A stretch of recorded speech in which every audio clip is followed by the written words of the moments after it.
Hi everyone, and welcome back to the 31st video for the Old Testament survey course. We're still working on the poetic books, and in this section, we'll look at the book of Ecclesiastes. Ecclesiastes deals with one general topic for the entire book, and this is a unique book that seems to be fairly pessimistic, and therefore it might seem out of place in the Bible until we understand its message and function. Now let's start with some background issues, beginning with the name of this book. The Hebrew title is Kohelet, and the Greek title is Ecclesiastes, which is a Greek translation of the word Kohelet. The terms Ecclesiastes and Kohelet both come from words referring to an assembly of people together, typically in a formal gathering. The word Ecclesiastes is related to the Greek word for church. Therefore, both of these words probably refer to some kind of leader in a congregation. And these words are usually translated as the teacher or the preacher in the book of Ecclesiastes. And this is the title given to the person speaking to us in this book. And that brings us to the issue of authorship. The very first verse says, the words of the teacher, that is, the words of Kohelet, son of David, king in Jerusalem. This seems to refer to Solomon, who is king and son of David. He is called Kohelet, the teacher, so we might conclude that Solomon is the author. However, the book only explicitly speaks as Solomon in chapters 1 and 2, and the rest of the book sometimes seems to speak like an outsider who is not the king.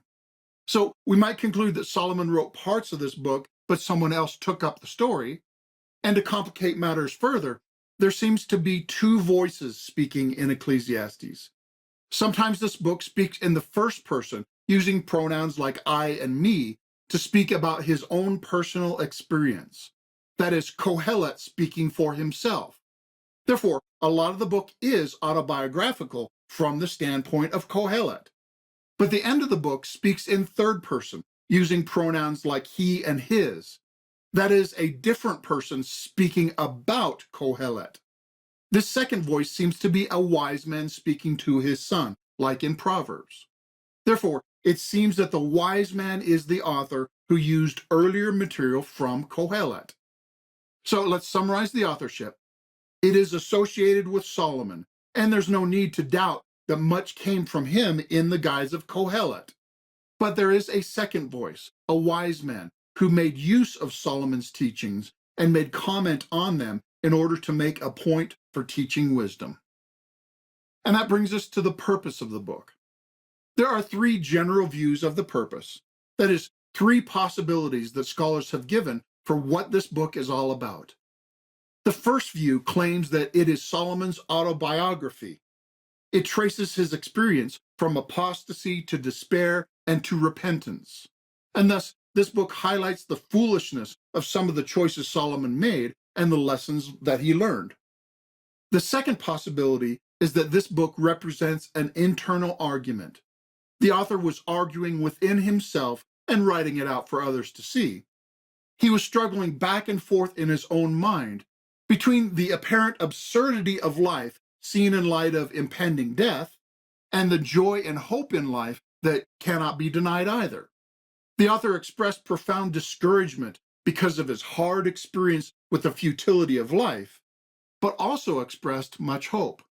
And he was trying to reconcile these realities in his own mind. But this is a contradiction, because the cry for transcendent meaning betrays the proclamation of futility. If you're consistent, you can't have both on those terms. Either life has meaning or it doesn't. Either there is hope or there's no hope. And yet, we are all reluctant to surrender to futility because our human nature instinctively reacts against that mindset. Ecclesiastes 3:11 says, "He has made everything beautiful in its time. He has also set eternity in the hearts of men." That is, God has created us in such a way that we cannot live according to the philosophy of meaninglessness that is so prevalent in our time. Because deep down, we know that there is an objective meaning and morality. Deep in our heart, we know there is something eternal and real beyond this world, even though we may deny it with our mouth. And so there is an internal struggle. And the third view of the purpose is that Ecclesiastes is kind of playing the devil's advocate. That is, the book speaks as though it is fully embracing the nihilistic secular view of life in order to highlight the dreariness and absurdity of life without God. According to this view, Ecclesiastes is an apologetic work, showing the dead end of that philosophy by taking it to its logical conclusion. It is disguised as skepticism and secularism, but it really is a criticism of secularism and skepticism and an affirmation of faith because it exposes the fact that the skeptic cannot live in his skepticism. In other words, this view says that Ecclesiastes starts with the assumption that this life is all that there is, and then tries to honestly evaluate where that assumption leads to. And it highlights where that viewpoint ends up in order to ask if that is really where we want to go. It emphasizes that the absolute hopelessness expressed by Kohelet, it is true if we live by that starting assumption. Kohelet is the skeptic, the doubter, and the unorthodox who finds that the result of his doubt is unlivable. Ecclesiastes acknowledges that this view is bleak and depressing and pessimistic. It's too bleak, too depressing. Therefore, this cannot be the whole truth. Thus, the book as a whole illustrates that life without God is the height of absurdity, despair, and hopelessness. It is not possible to make sense of the world as it is now without looking to the future age. Life considered without God is meaningless. Every road but one leads to vanity. If you start with a world without God, you will end up in a world with no meaning and no hope and no reason for living. Therefore, find a better starting place. And then you can have the hope of a better destiny. So this book shocks us into being honest about secularism and its emptiness and hopelessness. It warns us that a nihilistic worldview does not work. It is soul-crushing. And that's why so many people in our culture who were raised on the modern atheist philosophies, they're so hopeless. But in Ecclesiastes, we are forced to conclude that without God, nothing matters, so that we are prepared to hear the good news that everything does matter, because God does exist, and he will bring every deed into judgment. In other words, it is a reality check that forces us to recognize the way the universe really is. Therefore, the bleak message of most of the book is corrected in light of the epilogue. And then the epilogue of the book is orthodox. It is the source of the positive teaching of this book. And I think our society desperately needs to hear this message, to see itself in a mirror. A life spent chasing fame, wealth, pleasure, promotions, politics, bling, toys, and watching TV or TikTok is ultimately pointless and meaningless. But then very quickly after that, we need to proclaim the message of hope in the gospel. So the purpose and message of Ecclesiastes must be considered in light of the rest of the Bible, which points beyond this life to the great God and his plan of salvation and scrub. And therefore, I personally think that all of these views about the purpose have part of the truth. This book displays the experience of Solomon with his wisdom, but also his failures, to show the internal struggle inherent in life that even the best this world has to offer cannot truly satisfy, in order to show that the secular view of life, which only acknowledges the life on this world for one lifetime, that mindset is bankrupt and should be rejected and replaced with a God-centered worldview. I think when we rightly understand the purpose of this book, what it was trying to accomplish, we can better hear its true message for us. Now, let's look at the organization of the book. The overall outline is pretty simple, but the details are debated. First, the introduction in the first 11 verses. This gives the theme of the whole book, that everything is vanity, is meaningless. And its introduction sets the tone for the rest of the book. And then there is the main body with its chaotic organization. Its message is that everything ends in death.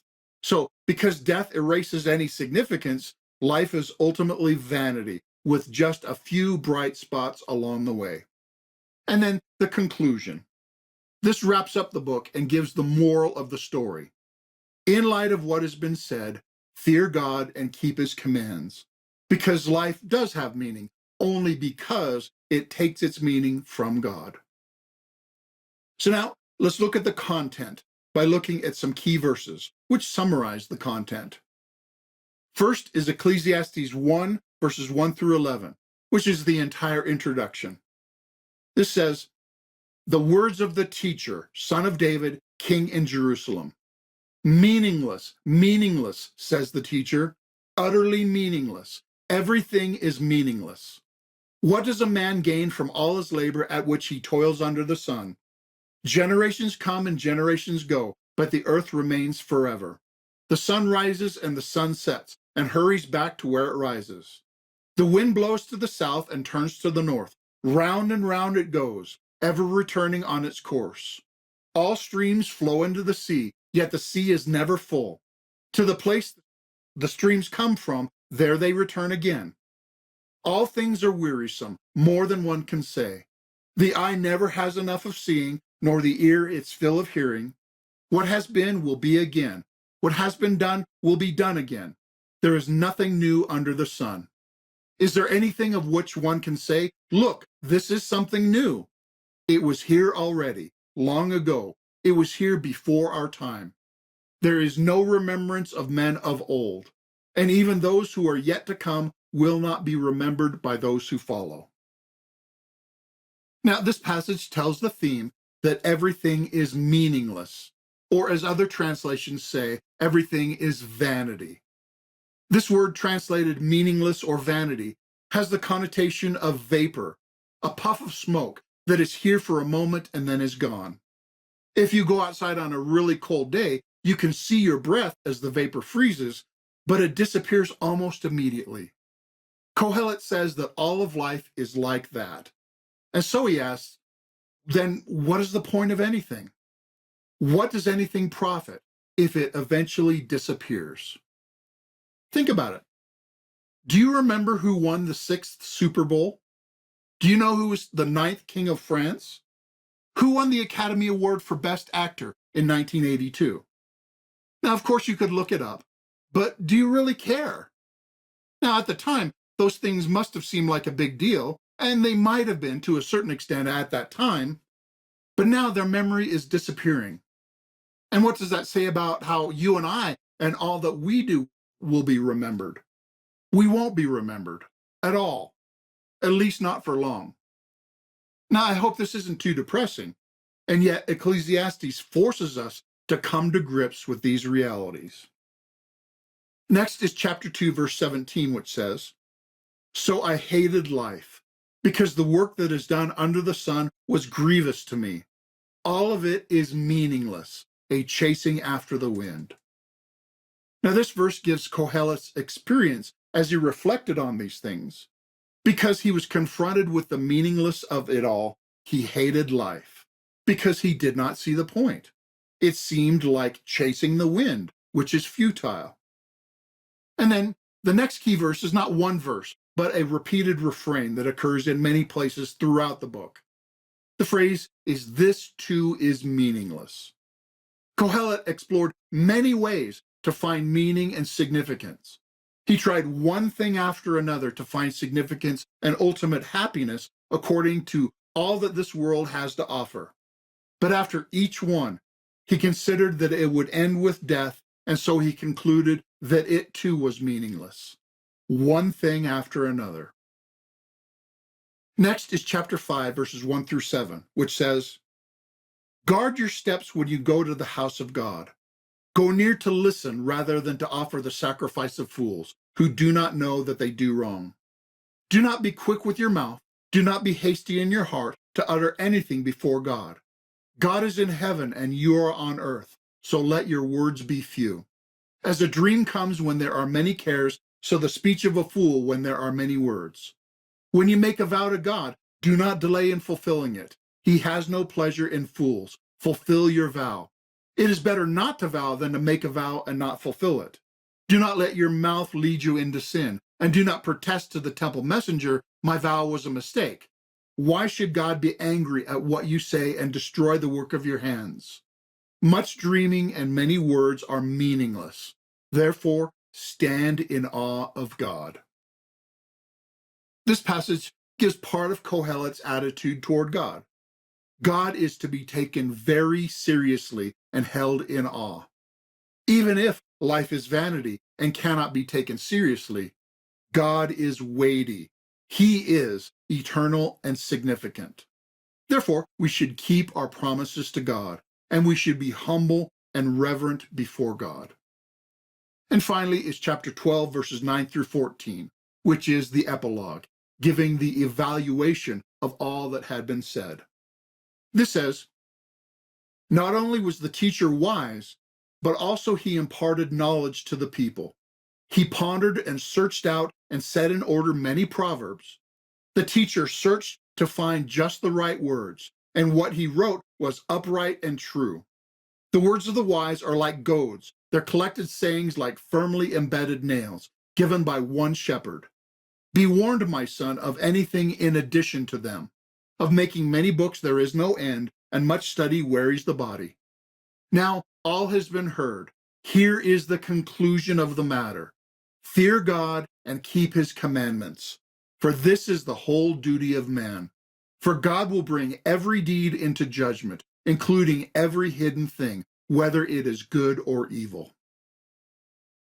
Now, this passage is the evaluation of Kohelet and the verdict of the entire book. What Kohelet taught is evaluated to be wise and upright and true. But the conclusion of the matter, the bottom line, is to fear God and keep his commandments. This is said to be the whole duty of mankind. Now, that translation is a bit of an interpretation. Literally, it says, this is the whole of mankind. Fear of the Lord and obeying his commands. Notice that the same phrase, fear of the Lord, was the definition of wisdom in the book of Job, and it was said to be the beginning of wisdom in Proverbs. And also notice that the reason to fear and obey God is that he brings every deed into judgment. And that means that everything does not have to be meaningless because God sees and evaluates everything. And he gives life that lasts beyond this world. Those are some of the main ideas of Ecclesiastes. Now, we've already covered a lot of the content of Ecclesiastes in the key verses and in the discussion of the purpose of the book earlier.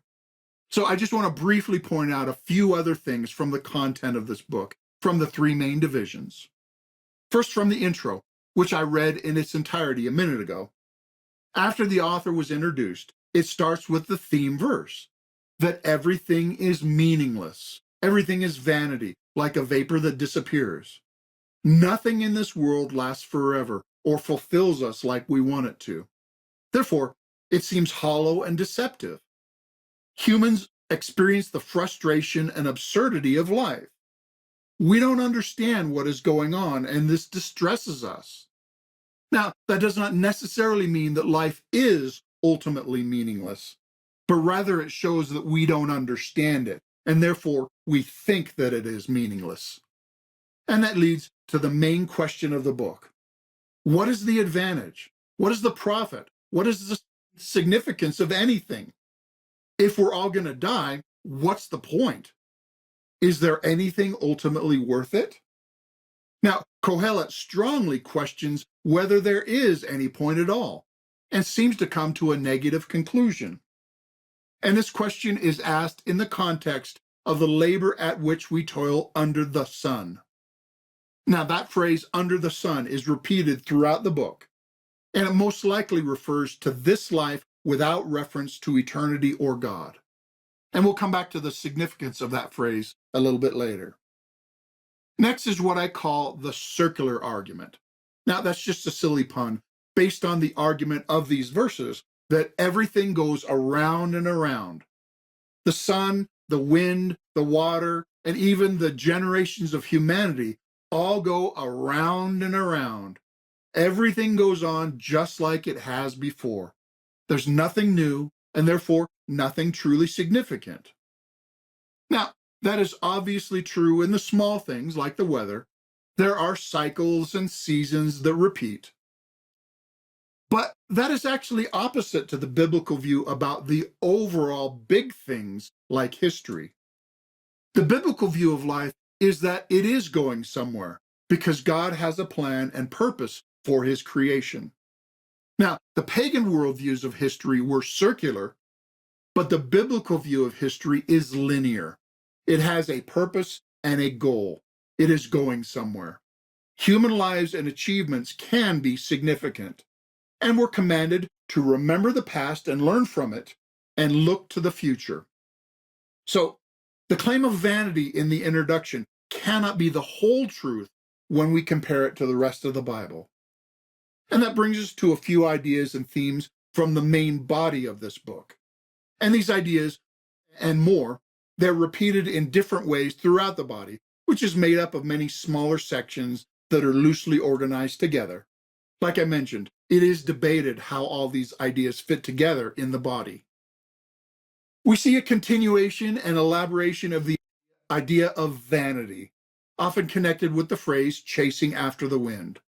And this illustrates something that is completely pointless and futile. And Kohelet concluded that many things in life were meaningless because death would be the end of them. And we also should realize that many things that the world thinks are so important are really meaningless. So be sober and wise in evaluating what really matters. There's an old saying that a man on his deathbed does not wish that he had spent more time at the office. And Ecclesiastes forces us to ask what is truly important and long-lasting, and what is not. And this book also teaches that many things in this life can be a blessing, and therefore we should find joy in simple things. Chapter 2, verse 24 says, "A man can do nothing better than to eat and drink and find satisfaction in his work. This too, I see, is from the hand of God."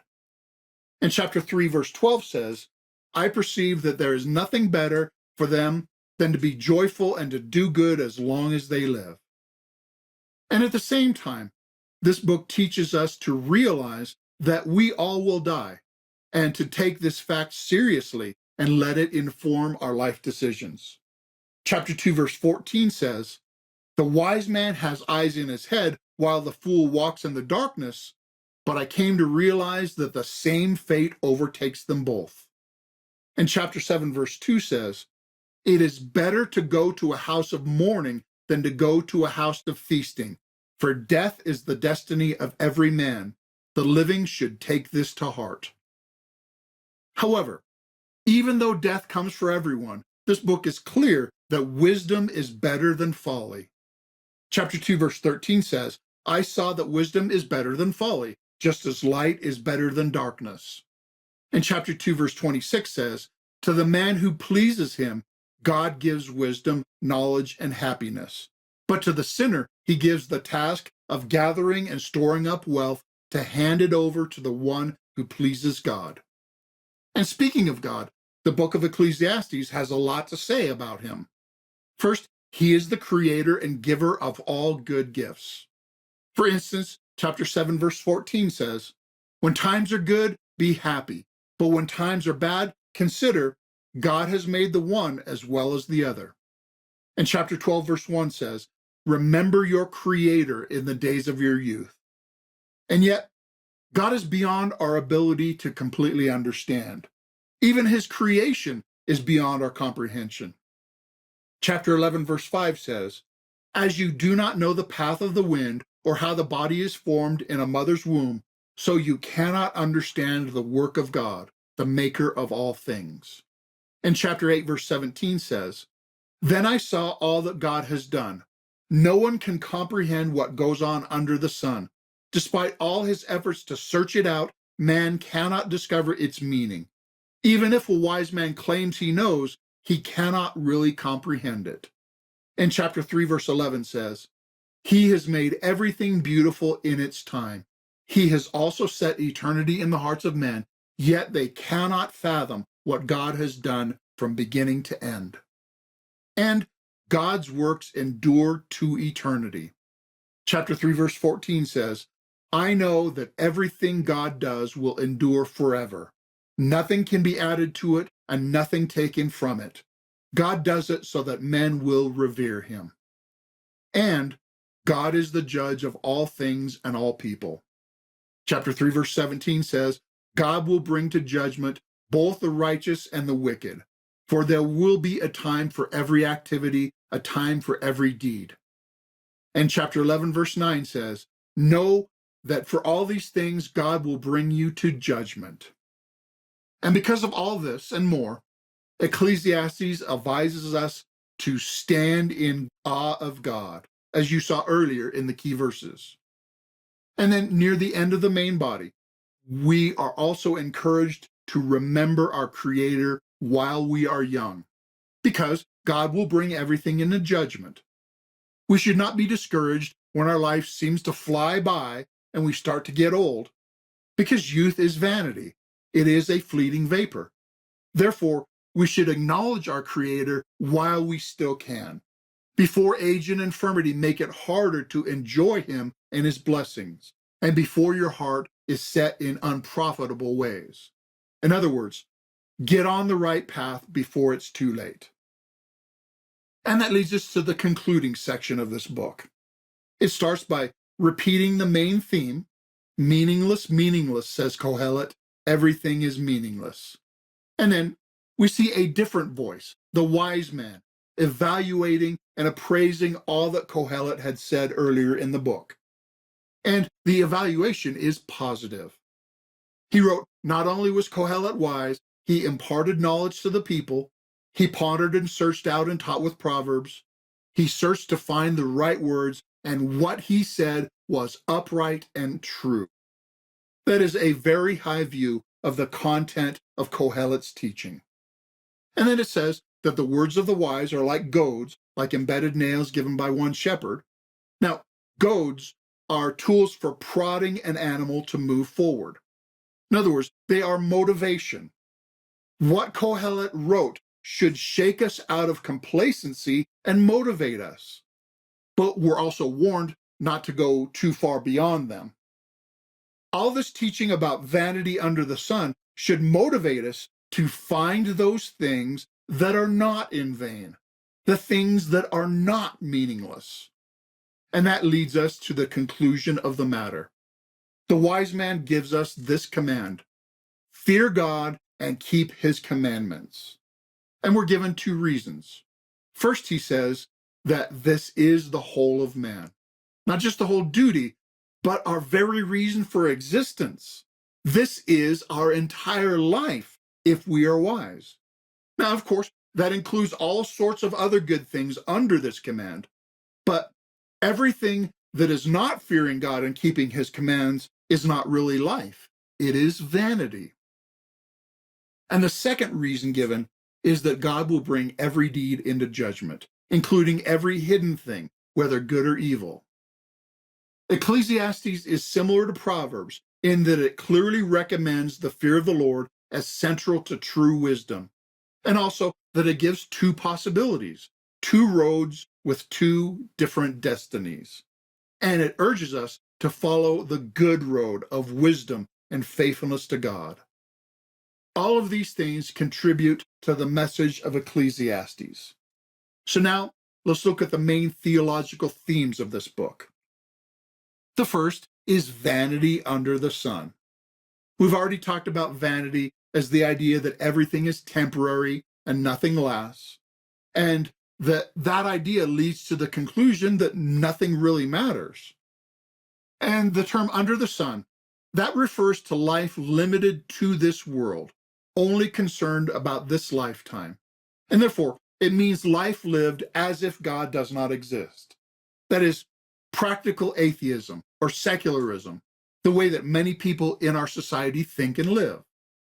The message of Ecclesiastes is that without God, nothing has meaning. And the strong implication of the conclusion of Ecclesiastes is that with God, everything has meaning. Therefore, a modern application of the message of this book is that we should beware of secularism. Now, secularism is not exactly the same as atheism, but it is practical atheism. Atheism believes that God doesn't exist. Secularism, however, it might claim that God does exist, but it lives as if he doesn't matter for everyday life. So beware of pushing God to the margins of life and ignoring him most of the time, instead of letting him be at the center where he belongs. Because if God is not in the center, vanity and despair is always the result. Now, the second theme is the reality that death ends everything. Everyone will die unless Christ returns first, and death will be the end of everything that we do in this world. There's no escaping this certainty, and this makes a difference for all that we do, and it should make a difference for all that we think about all that we do. The old bumper sticker said that he who dies with the most toys wins, but the one with the most toys still dies, and his toys do him no good after death. Therefore, we should be realistic about life and live life in light of eternity, and not just for this life now. Jesus said we should store up our treasure in heaven, where it is safe from moths and rust and thieves and the vanity of death.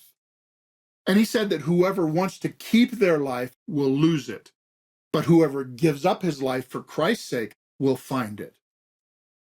And Ecclesiastes helps us to do this by forcing us to realize that this life does not last forever. And the third theme is to find joy. Even in a harsh life, no matter how short, God gives the opportunity for joy and blessing in the simplest things, like eating and drinking, and finding happiness in friends and family. These are a gift of God, and we should enjoy them. And that means that we should never be so super spiritual, so focused on coming death that we become sour and lifeless. We should invite our friends over for a barbecue and laugh and joke and have fun, while still remembering that we are moral and answerable to God. And the final theme is fear of the Lord. Like I mentioned, we have already seen this phrase as the main concept in Job and Proverbs. And this idea is also present in the Psalms, though I did not mention it there. This phrase means reverence and awe toward God, but also real fear, because God is our judge, who will hold us to account for all that we do in this life. And this realization of who we are in relation to God is the key to real wisdom. It is the whole duty of mankind. And that is what helps us to find a life that is not meaningless. All right, these are the themes of Ecclesiastes. So now let's review. First is a review of the organization of Ecclesiastes, and this is introduction, body, and conclusion. And let's review the themes of Ecclesiastes. They are vanity, death ends everything, find joy, and fear of the Lord. All right, that's all for Ecclesiastes. It can be a depressing book, but I think it's very hopeful if we understand its message and purpose. And it can be very useful if it helps people see the futility of this life and pushes them to pursue eternal life. In the next section, we will finish the poetic books by studying the Song of Solomon. Thanks for watching.